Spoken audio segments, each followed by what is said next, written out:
But really, I know we're all here thinking about the globe and global humanity. At least I hope we are. A lot of our fellow citizens in this country are told to think about America first, especially those MAGA idiots who think America is the center of the globe forever. We know that is not true.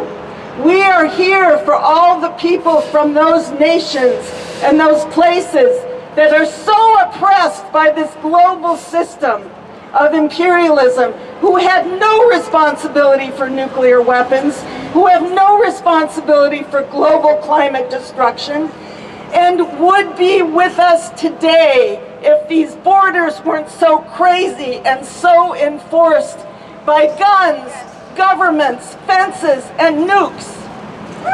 We and global humanity are the secret to stopping the danger of nuclear war. I want to take a small issue with the idea that the treaty is the thing. Treaty and government agreements are essential and important, and we gotta struggle for them. But what is the one force that has the only potential of stopping these oppressive governments from actually using nuclear weapons? It's the people. It's the people in the streets. It's the people not accepting it. It's the people modeling what Brendan is talking about, the hope in change.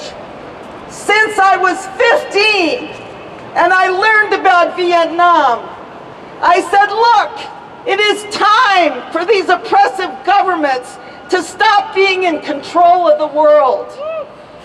And I just heard a talk by the revolutionary leader Bob Avakian where he said what I was thinking for so many years.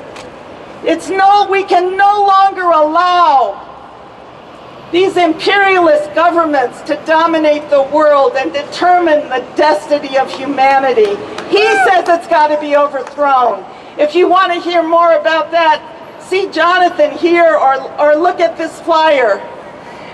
But we have a responsibility right now to go out and find not just the people who were born before the early 40s, who are now the only ones who really remember nuclear war carried out by our government.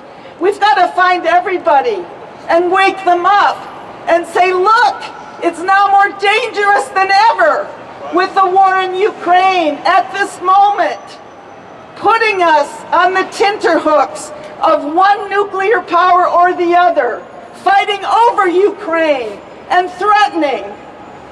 I am very, very upset to hear that the Japanese government has backed off from its pacifist stand of 75 years and is going to put troops around Taiwan and threaten China. Who's behind that?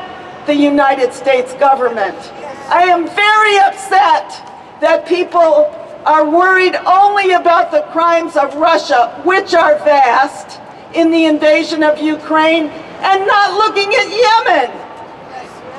Many people here vigil every week against U.S. crimes in Yemen, but most of our fellow population does not understand the war crimes carried out by the United States. And it's all of our responsibility to carry in our hearts and with our feet, act on the streets to raise people's understanding that there's no future in this system of imperialism. I really want to again say how important it is we're out here. We're going to march to the United Nations, and we should carry in our heads and our spirits the future of global humanity. We can be part of the solution and the answer to saving this globe from the rapacious imperialist governments that are trying to kill it. Thank you for everyone being here. Thank you.